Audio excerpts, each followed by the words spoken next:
예, 한 주간 주식시장 이슈를 총 정리해보는 그런 시간을 가져보도록 하겠습니다. 증시 흐름 구성 한번 보여드리겠는데, 이거 뭐, 지난번에 한번 보여드렸으니까 간단하게 넘어가면, 금리 인상 단행됐을 때 처음에 주식시장 올라갔지만, 상하이 봉쇄가 단행되면서 시장이 1차적으로 빠졌고요.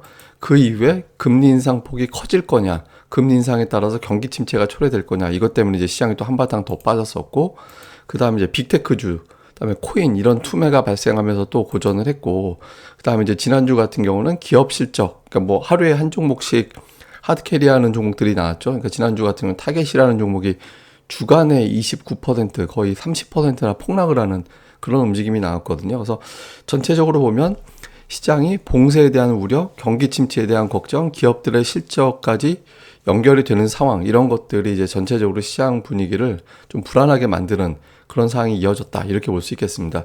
이러다 보니까 이제 이런저런 통계들도 많이 나오고 있는데, 이게 뭐냐면 경기 침체가 됐을 때, 경기 침체로, 그러니까 두 분기 연속해서 역성장하면 이제 경기 침체잖아요. 그러니까 경기 침체 됐을 때 S&P 500 지수의 평균 낙폭이 어느 정도 됐나, 이걸 보여주는 거거든요. 그러니까 과거에 이제 중간값이 마이너스 24% 정도 됐다라는 거예요.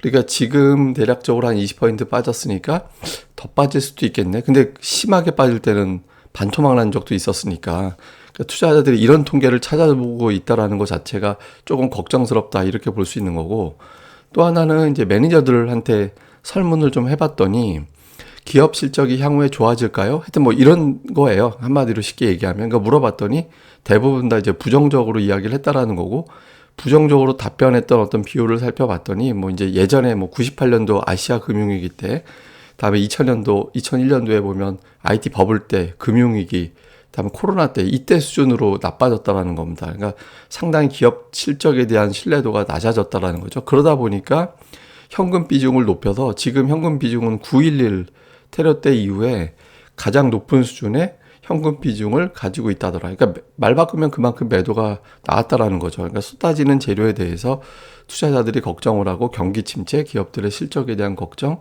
이런 것들이 이제 매도로 이어지는 그런 상황이었다라는 겁니다. 주식시장도 당연히 반응을 했을 텐데, 나스닥 시장이 지금 7주 연속해서 하락하는 그런 움직임이 나왔거든요. 그러니까 실주 연속해서 하락했던 사례가 있었어요, 한번. 2001년도에. 그러니까 2001년도에 7주 연속해서 하락한 적이 있었거든요.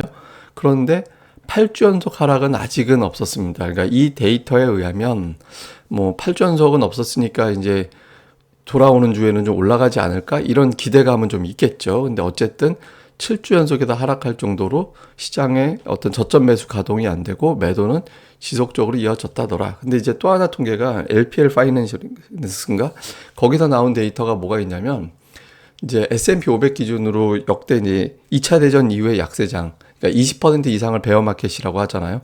공식적인 베어마켓은 12번 있었다. 그런데 베어마켓 비슷하게, 그러니까 마이너스 19% 정도까지 찍었던 건 17번.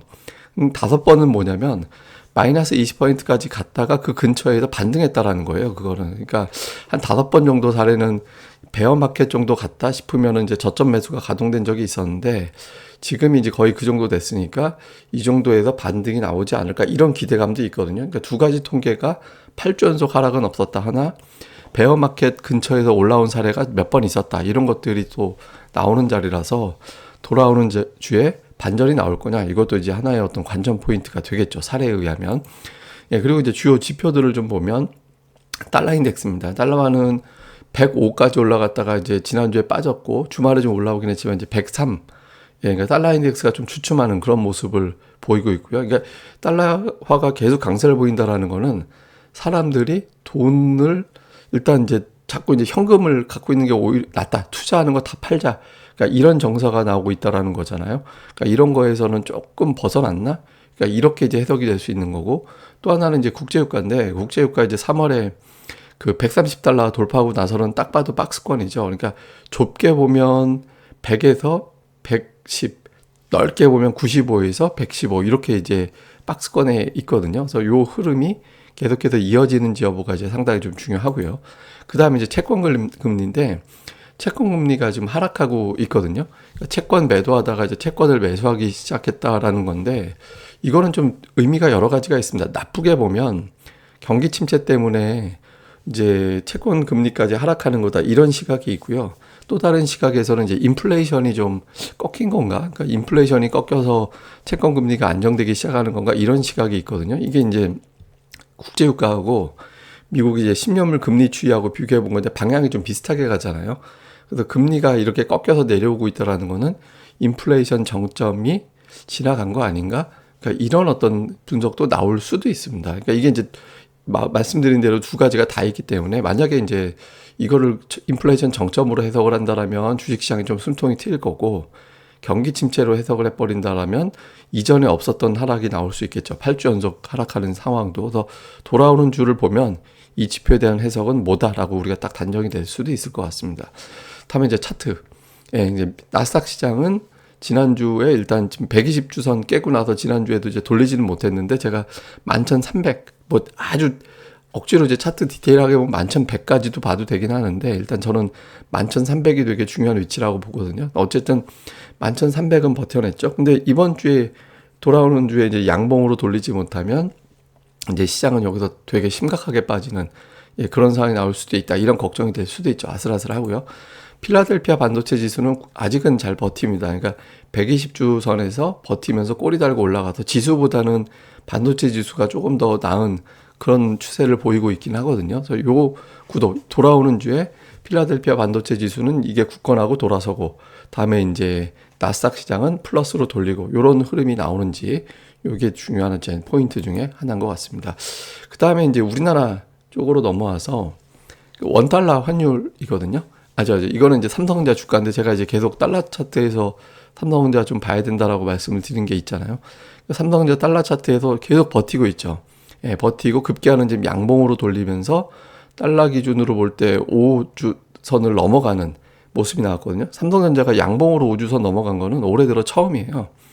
예, 올해 들어 이제 처음으로 이제 돌아선 건데 이제 이 양봉 5주선 200주선에서 양봉으로 일어섰을 때 움직임 이렇게 쭉 올라가는 사례가 있었죠. 이때도 이제 양봉으로 돌리고 나서부터는 그냥 한동안 좀 계속 올라가는 그런 경우가 있었거든요. 그래서 삼성전자가 이번 주에 좀 긍정적인 흐름이 나올지 이것도 되게 주목해 봐야 됩니다. 그러니까 삼성전자가 최근에 올라가는 것도 아니고 빠지는 것도 아니고 그냥 대롱대롱 있는 그런 형태를 보이고 있거든요. 그래서 이번 주에 이제 돌아오는 주에 삼성전자가 좀 힘을 내주면서 플러스 최소한 1% 이상 상승으로 나오고 양봉으로 조금 키워내는 그리고 수급도 좋아지고 이런 구도가 나온다면 좀 시장이 좀 숨통이 트일 겁니다.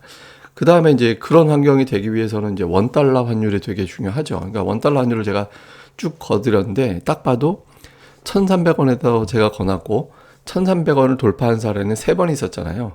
98년도 저때 이제 우리나라 외환위기 터졌을 때, 그 다음에 이제 또 하나가 이제 2000년도 그 미국 IT 버블 터지고 막 그렇게 난리 났을 때, 그 다음에 이제 2008년도 리먼 사태 터졌을 때가 이제 각각 1,300원을 넘어갔었고, 그 이후에는 1,300원을 넘어가진 않았어요. 코로나 때도 1296원이 고점이었거든요. 그러니까 이제 일단 1250원 넘어가면 한 단계 충격, 시장이 되게 안 좋은 일이 있다. 충격을 받고 1300원 넘어가면 금융위기 터졌다. 그래서 한 단계 더 레벨 다운되는 그런 모습이 나오게 되거든요. 그래서 이번이 이제 1300원 이상 이제 1300원 근처까지 가서 한 차례 좀 다운됐는데 1300원 고점 맞고 떨어진 걸로 만약에 인식이 된다라면 주식시장이 좀 한 차례 베어마켓 랠리가 됐든 뭐가 됐든 좀 반전이 좀 세게 나올 수 있거든요. 그래서 돌아오는 이제 원달러 환율이 좀 안정이 되느냐 그런 흐름이 나오는지를 좀 잘 지켜볼 필요가 있어 보입니다. 그래서 내용들을 좀 점검을 해보면 중국 효과가 우선 있죠. 그러니까 제가 말씀드렸던 대로 중국이 이제 경기 부양책을 가동을 했잖아요.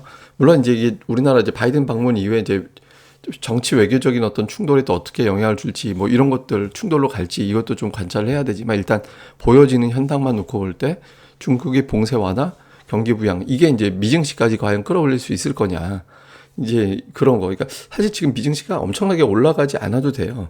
너무 올라가 버리면 또 이제 뭐 인플레이션 이야기가 나오고 있기 때문에 그러니까 빠지지 않고 완만하게 회복되는 정도만 나와줘도 시장에는 좀 도움이 될 수 있거든요. 그래서 중국 증시, 중국의 효과가 이런 현상을 불러오는지 하나. 그 다음에 또 하나는 그 침체 우려가 한편으로 보면 인플레이션을 잡아주는 측면도 있거든요. 예, 그렇게 이제 잡아주는 측면이 있는데 나쁘게 보면 경기도 나쁜데 인플레이션까지 터진 상태에 경기까지 나빠지네. 이런 재료가 더해질 수도 있잖아요. 이건 해석하기 나름입니다. 그러니까 이게 이제 돌아오는 이제 지수가 플러스가 난다라면 인플레이션 정점으로 보고 이제 종목들별로 반전이 계속 이어지겠구나라는 게 되는 거고 8주 연속 빠져버리면 이제 경기 침체 인플레이션까지 더해지면서 나스닥의 주요 기준선 빠지고 더 심각한 하락이 지금보다 더 심각한 하락이 나올 수도 있겠구나. 그러니까 이렇게 될 수 있겠죠. 요 해석 좀 볼 필요가 있고요.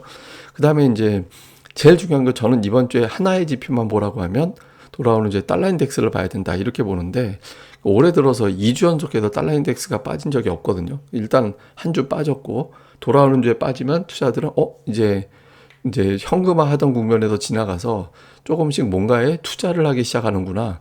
이제 채권으로 일단 들어갔고, 저게 이제 주식시장이라든가 이런 쪽으로, 그러니까 막 물가 올라갈 때 돈 버는 쪽에서만 들어갔다가 그쪽에서 이미 빠져나온 것 같은데, 이제 현금으로 갖고 있다가 그게 또 다른 쪽으로 또 넘어가는구나. 이렇게 해석이 되거든요. 요 구도 좀 주목해 볼 필요가 있고요. 그리고 이제 우리 증시에서는 이제 IT, 자동차, 수출주들이 움직여주는 게 아무래도 기업들의 실적 파장도 크고 그다음에 경기에 대해서 긍정적으로 해석할 수 있기 때문에 이런 종목군들이 움직이는지 그리고 이 종목들에 대해서 외국인과 연기금의 매수세가 일관되게 들어가는지 이 부분을 주목해 볼 필요가 있습니다. 그러니까 제일 중요한 건 제가 보기엔 달러 인덱스예요. 달러 인덱스가 올해 들어보시면 2주 연속 빠진 적이 없잖아요. 2주 연속에서 빠진 적이 없기 때문에 요게 이제 이번 주에 빠져서 이 5주선까지 깨고 5일선까지 깨고 내려가는 5주선 깨고 내려가는 흐름이 나와버린다. 이러면 이제 신흥시장은 좀 랠리가 한번 나올 수 있습니다. 그래서 이번 주에 달러가 약세를 보이는지 이것도 좀 중요한 포인트로 잘 관찰해 보는 게 좋겠습니다. 뭐 그때그때 이슈는 제가 나올 때마다 또 자세히 또 설명드리도록 하겠습니다. 그럼 또 한 주 잘 보내시고요. 주말 잘 보내시고 저는 또 다음에 뵙겠습니다. 구독하기 꼭 부탁드립니다. 감사합니다.